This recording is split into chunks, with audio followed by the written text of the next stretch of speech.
Welcome back to our session on elements of writing. So in the previous session, we have started explaining on rhetorical modes in academic writing, and we have already seen two popular modes which are used in academic writing, which are narration and description. Now we will see the next one, next rhetorical mode, which is commonly used, that is illustration. So illustration is a rhetorical mode aimed at explaining something with examples. Your general statements in an essay can be clarified if you use proper examples or illustrations. A photograph can be used as an example in an illustrative paragraph or essay, as it would be helpful for you to give clear idea about what you are trying to explain. Then in a literature class, if you want to explain the way how metaphor is used in a poem, you can show lines from poems containing metaphors.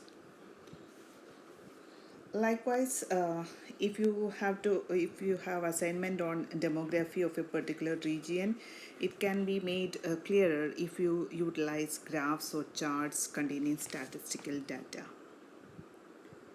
You can write a whole essay using illustration, or you can even integrate illustration with other forms of essays.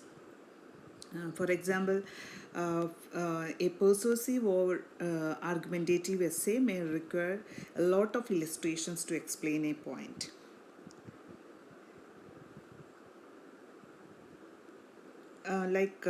The exemplification, that is sometimes used to refer to illustrative writing. When you write essays using exemplification or illustration, you make statements and give examples for each statement. As you can see the example given here, a number of ragging cases were reported on the reopening day in the college. That is the statement.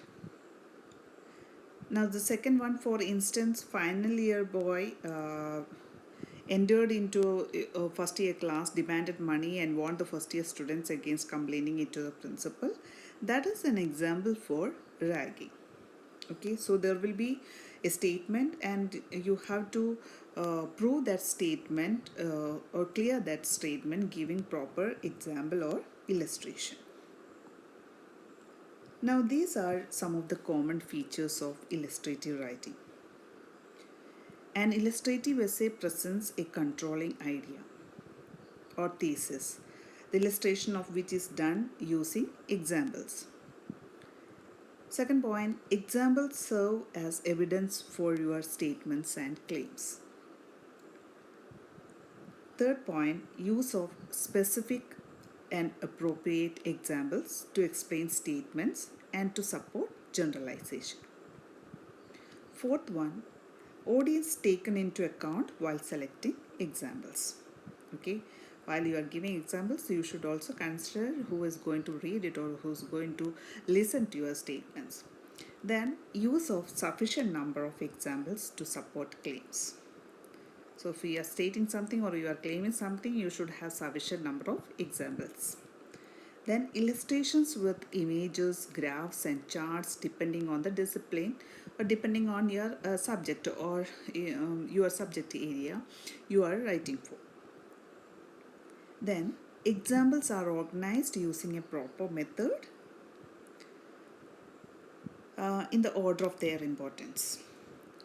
The next point, sustains the point of view throughout the essay. As we explained in the previous part, the point of view, whether you are writing it in a subjective way or objective way.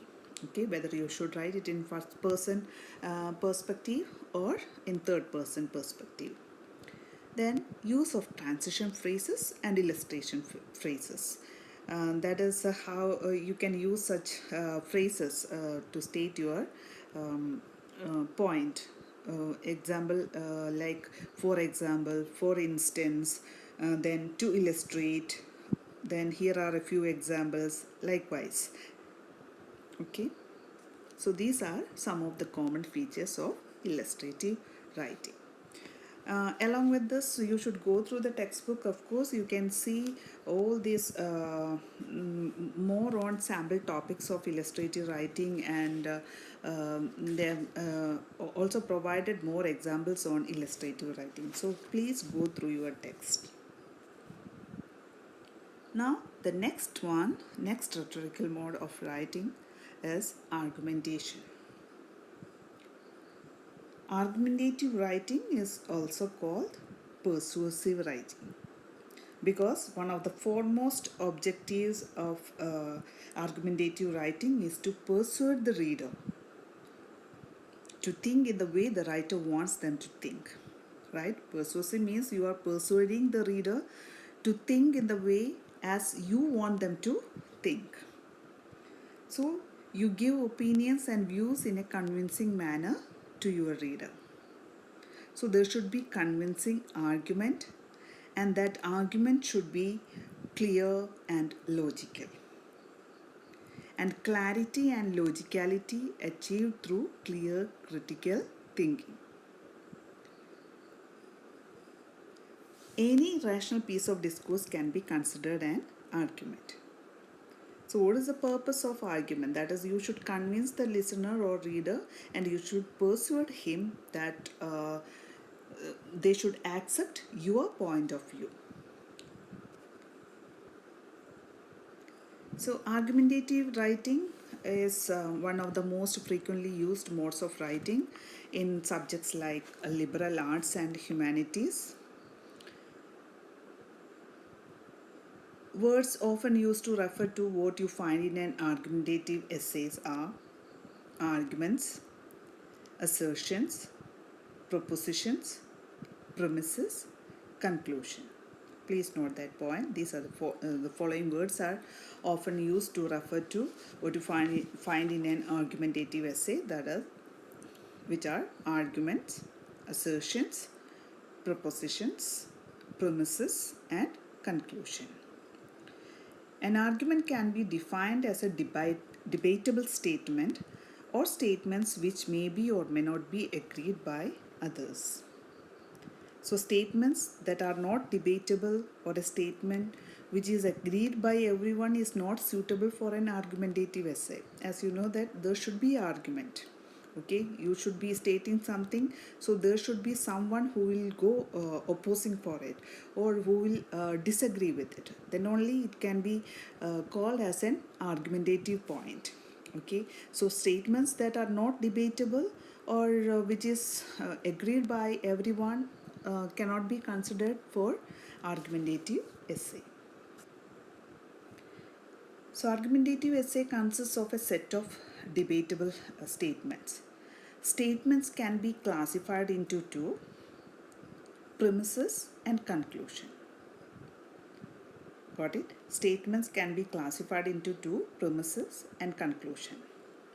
The premises are assertions that lead to a conclusion. You are asserting some points which will lead to a conclusion. Conclusion means that would be supported by premises. So here you can see the example that no one under 18 years old can vote. Sina is under 18 years. These statements are the premises. No one under 18 years old can vote. Sina is under 18 years. So we can come to the conclusion that therefore she can't vote. Got it? So in an argumentative essay, there should be two parts: premises and conclusion. There should be assertions or statements which will lead to conclusion. So conclusion is actually which is supported by premises. So premise needs some supporting statements, that is opinion of others, quotes from texts, and reports from authentic agencies. As you can go for a strong statement, that is how you can illustrate that your statement is right. You can quote something from the others' text. You can choose others' opinions, okay, and you can also use reports from authentic agencies. Now, let's see some of the important features of argumentative writing. The author of an argumentative essay takes a position or standpoint. Okay, the position of the author means what side the author is on while approaching the topic. Next one, the thesis is a claim or argument that the author makes. Next, author's claim should be clear. As we told earlier itself, it should be clear, it should be logical and convincing so as to persuade the readers to accept the views of the author. That's the main aim of argumentative writing itself. Your statement should be clear, logical and convincing so you would be able to persuade your readers to accept your viewpoint. Now next one, the author should give the reasons for his claim and the reasons need to be supported with evidence. So as you are giving reasons for your claim, you should be able to give proper examples with evidence. The author takes into account the limitation of the claim and possible counter arguments and the need to clarify or defend them. As we told that it should be debatable statement. There should be someone to disagree to that. So when these counter arguments come to you, you should be able to clarify them or defend your points. I hope it's clear. Now let's move on to the next rhetorical mode, which is comparison and contrast. Maybe quite common in essay writing itself. So what do you mean by comparison and contrast essay? A comparison and contrast essay may examine two subjects by either comparing them or contrasting them or both. So you can easily understand it's about the similarities and differences of two subjects. So that is comparison and contrast or compare and contrast essay, which would examine two subjects by either comparing them or contrasting them or both. So the main objective of a compare and contrast essay is to analyze subjects that can be analyzed using comparison or contrast in a meaningful way.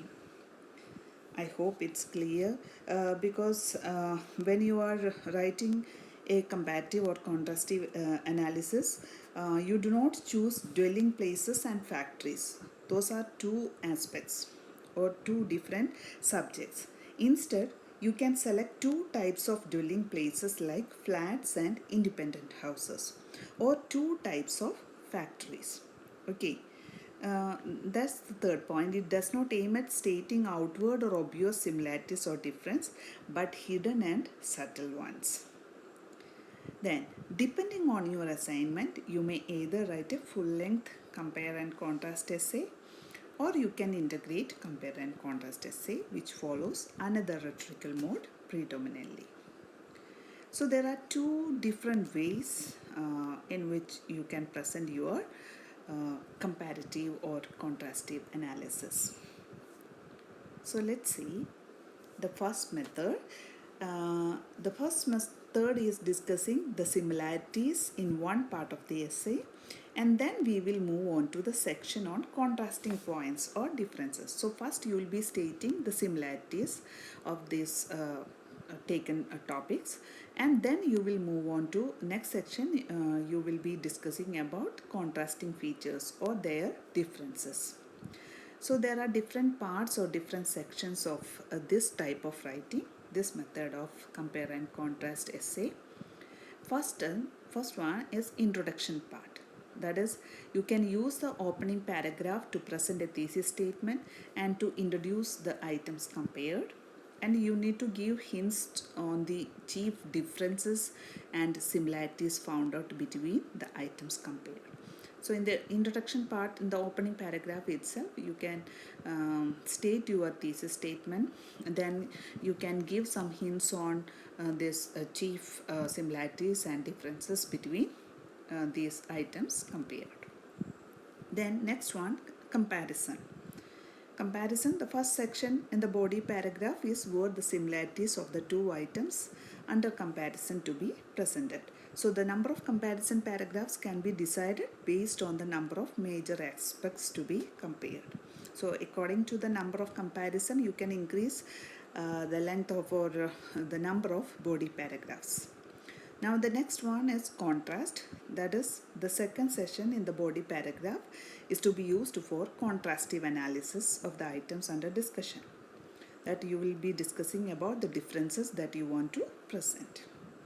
Then final conclusion.